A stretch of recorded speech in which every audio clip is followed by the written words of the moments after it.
A one, a two, 1, 2, 3, 5, 4.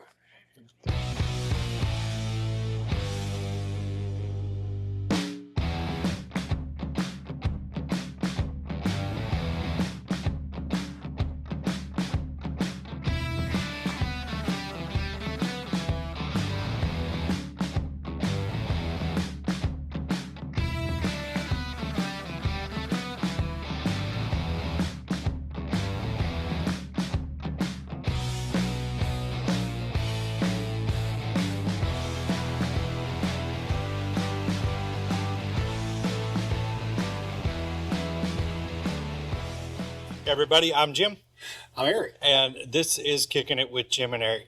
What a good week, man. It was a good week, man. We had a good service Had a today. good service, did. Had a lot of people again for a holiday weekend. Yeah, we did. Usually, was it Labor Day and Memorial Day? You you don't get a lot of shadows on the That's floors. true. That's true. But today was a good day, good message today. Thank you. It was a good And message. it was I think it was a good timing on your message, being Really? a good neighbor. Yeah. I'm already jumping ahead, but That's okay. we're in the book of Luke, chapter 10, Chapter 10, the Good Samaritan, parable of the Samaritan. Good Samaritan. and what a good parable it is, because the neighbor isn't necessarily the guy next door. No, we always think about the guy next door that always wants to come over and borrow a cup of sugar, or the guy that waters the flower garden when we're on vacation, or the old couple across the street, that's always looking around to see what everybody's doing. I've got that, yeah. Yeah. So, and you live in a neighborhood, so I do, yeah, you know a little bit about neighbors. yeah. And, I don't. My neighbor's not so close. So, Right. I mean, Jesus asked the expert in the law when he was having this conversation with him in chapter 10. He was saying, he told him, he said, "Who is your neighbor?" Or the guy asked Jesus, "Who is my neighbor?" Right. And he picked the wrong person to ask that question, didn't he? If he was looking for some kind of validation for who he was, he did not get it, because Jesus just cut to the bone. Exactly. And you have to be careful, because once you get that knowledge, Yeah. you can't go tuck it under what's the old song? Can't hide it under a bushel. Yeah, that's right. Once you get the knowledge, you gotta let it shine That's and let it. it work and do what you do. And this dude just come up and said, "Hey, who is my neighbor?" So to back up a little bit, the message this morning was about being a good neighbor, and we were in Luke chapter 10, the parable of the Good Samaritan. But what I think the way God inspired that was Wednesday night we were here, and the shooting that happened in Minneapolis. Right. There were several people, a couple kids killed, and several people injured. Mm-hmm. So that had been on my mind, and then come Wednesday night, we have our Riding for the Brand, which is our kids program on Wednesday nights here, and we had kids everywhere, man. I mean, they were on the outside, they were on the back, they were here on each side of the building, and I thought, golly, we can't say anymore that won't happen here. Right. We can't say that won't happen to us, because it can very likely happen to us. And you can't say, well, it's not going to happen to a church, but then again, it seems like now being a church is a target. Church is definitely a target. So, yeah. So that's been on my mind, and safety for the kids, and then, what do we do? How can we just walk past our kiddos and not be concerned for their safety if they're part of our church family? I mean, in our day and time, if you acted up in church, the nearest adult tore your butt up. That's it. I mean, It's the way we were raised. yeah. So, because they felt like that everybody was part of their church family. And I don't think I could live with myself, and I know all the other people here would feel the same, I don't think I could live with myself if something happened, either by act of violence or some health emergency or something like that happened and we weren't prepared for it. I agree. Something happened because we weren't prepared Right. for it. If you take out just the physical parts of it, just the trauma that's involved in all the events, you still have a lot of emotional. Yeah. You have spiritual things that go on. I mean, we can only imagine that these parents are questioning God in 100 different ways. Oh, yeah. And I think it's natural. I think it's normal. And when we talk about this, we are by no means minimizing what happened No. and saying, oh, this is whatever we want to say. It's not minimizing what these families are going through, what these kids are No. going through. Because those kids are the same kids that run up and down our sidewalks and parking lots, and they're the same little kids we see at our little Walmart here in town or wherever we go. Yeah. They're all the same. Yeah. That just don't have any idea of the danger that's around them. No. Our kids go through school, they go through their home life, without any concern for the hidden dangers that are just right there that Yeah. they don't yet know about. Right. And us as adults, that's all we see. That's all we worry about and think about. So, all the kiddos that's here are our kiddos, They are. Yeah. grown or little kiddos. Mhm. I mean, we're all supposed to be one big family here, and I think we are.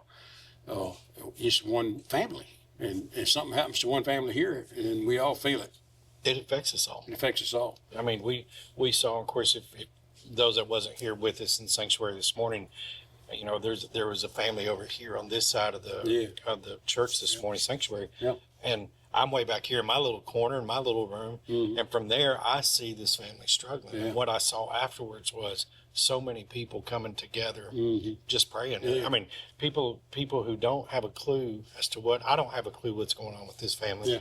But what I do know is that the family was hurting. And we saw everybody doing the neighborly thing. Yeah. And that neighborly thing was come together as one, pray it out. And we're going to keep praying it out. And then when they feel like breaking down, they've got their support circle to call. And in the text this morning, Jesus was telling a story, or parable, using a parable of a Jewish man who had been beaten and left for dead on the side of the road. And isn't it like Jesus to use somebody in a parable that can probably, the example that he uses has the biggest effect. I promise you. He was talking to an expert in religion, and he was using in his parable a priest and a temple assistant. So automatically that starts to cut to the quick, Quick, you better believe it does. And then he went on even farther when he said that those two guys didn't really do anything. Matter of fact, one of them just crossed the other side of the road, and the person that did show compassion was a despised Samaritan. That was another stab, wasn't it? Yeah. So what Jesus was saying through his parable was, in Leviticus it says that, that we're supposed to love those that are not just of this land, but those foreigners too. And so that's everybody. That is. I mean, that's everybody. Who else is there? There's either people that are of this land or people that are foreigners. So Jesus is saying everybody's your neighbor. We're all neighbors. And we're not talking about the guy that lives across the road or just two doors down the street or whatever. Yeah. But he's saying everybody's our neighbor. Mm-hmm. And that's what he was telling this expert in religious law, that just because somebody doesn't look like us, doesn't believe like us, they're still our neighbor. Still got to be nice. Still got to be nice. And the one thing about Jesus' parables is they never come easy. No. I mean, we see someone, like I said, not like us, and this has nothing to do with race or color. Somebody just different from us. Yeah. And it is easy for us to say, man, Yeah. they're having a bad day. Yeah. I hope I'm not late to get where I'm going. Yeah, that's right. Maybe somebody will stop. We don't even care. Yeah. Maybe these people don't need to be late to where they're going. Yeah. And here we are. Yeah. Just zooming on down the highway, That's hoping right. we don't get a ticket. I'm telling you. I mean, how do you? There's got to be a point in time when we've got to show compassion. I mean, because if I was broke down on the side of the road, I hope somebody helps me. You better believe it. I mean, anybody who travels very much at all, it's just about a daily thing to see somebody pulled over on the side of the road for something. I promise you. And how many times do we drive right by? Yeah. I mean, and I know that there are certain dangers involved with that kind of stuff. Mm-hmm. I mean, but man, there comes times too when we have to just have faith in God. We do. And I think it is, obviously we need to take our own safety. Yeah. into consideration. But if we're doing God's work, what'll be what will be. I mean, it's a tough one to draw your boundary line on. Well, I don't know. It's dark. It's nighttime. It's because we hear it. Well, I mean, and it's not even so much. Let's just change the situation a little bit. What if it's somebody who's struggling spiritually? What if it's somebody who is going down the wrong path, and you see them in something that they know that they even know themselves they don't need to be in? Do we continue to let that person go down that wrong road? Or do we say, look, man, that road, that's just going to lead to destruction. That's going to lead to distance between you and God, and you don't need to go down that path. We don't need to be doing that, right? Yeah. Or do we just walk by and say, well, they'll figure it out, hopefully? We've seen it in churches that we've been in together where, because you hear them talk, you see it in their faces, you watch them during altar call times, the people that have been beaten up spiritually. Yeah. They've been stripped spiritually. Yeah, there you go. And then left for dead. Left for dead spiritually. Church is over. Everybody jumps on the other side of the road. They'll hit this firewall over here because this guy's struggling. We don't want to hear about it. I mean, I had to ask, this morning we observed the Lord's Supper, and that's one thing that I needed to ask God for forgiveness from me, was because of the times that I've jumped on the other side of the road to keep from being compassionate to somebody. I mean, let's use another example. What we do when we go to Walmart and we see somebody that's going through something, and other than having to take 5 minutes out of our day and just find out how they are, we just duck down the other aisle and go around. Right. All we got to do is be nice. Yeah. I mean, that was when Jesus said, love the neighbor. I think love comes in so many forms and fashions, and it doesn't necessarily mean that we have to go sell our property, land, cattle, cars, trucks, and everything because these people needed a sandwich. Yeah. But what it is saying, what I interpret it as it's saying, is we have to show love and compassion. That's right. No, we're not here to necessarily fix their problems, take their problems away, but try a little kindness. Well, the old Glenn Campbell song, Oh, yeah. Try a little kindness, and that is what the gospel is all about. And the despised Samaritan, I'm sure there were times when he was treated less than by some of the Jewish people when he was in Jerusalem. Yeah. And he went back and forth to Jerusalem. He was on the road to Jericho. Right. So I'm sure there was times when he was treated not well, but he still showed compassion. Now, usually the people that can show compassion for somebody in a situation are people who've been in that situation before. Man, I've been there. I know what you mean. I know how you feel. I've been beat up, left on the side of the road, left for dead, with nobody coming to my aid. But this guy, this Samaritan, not only did he stop and check on him, but he doctored the man's wounds, put him up on his own animal, his own donkey, let him ride him on down into Jericho, put him up in a room. He said he handed the innkeeper 2 silver coins and said, when this runs out, let me know. When I come back by, I'll bring some more. They didn't have none of no Travago back then, so he had to pay whatever the price was. Not looking for the hot deal. No hot deal. And I'm gonna interject there, so because you'd brought this up in your message, that journey from Jericho to Jerusalem was 23 miles. Yeah, approximately 23 miles. There wasn't a whole lot of hybrids. There wasn't a train. No. There wasn't a bus. There wasn't wagons. So these people were footing it. Yeah. Now this guy and we don't know, like you said, we don't know exactly where he was. Let's just say he was at the halfway point. He was at 11 and a half miles into this deal. Still, when's the last time you walked 11 and a half miles? Shoot, I did almost the whole month last month. but I wasn't beat up. Yeah. I didn't have the snot beat out of me. Yeah. I didn't have what money I had taken from me. All right. I wasn't stripped. We got to go back to the humility also. Yeah. This guy's naked. Yeah. I mean, they took his socks and his shoestrings and stripped him of everything. Yeah. And so this guy's he's struggling mentally, he's struggling physically. Now he's going to be struggling financially because they robbed him too. Yeah. And now he's stuck. And again, I'm just using this as an example. He's stuck 11 and a half miles from point A or point B, whichever one, with absolutely nothing. Got nothing. And people just like we read, people just walk by, Mm-hmm. Yeah.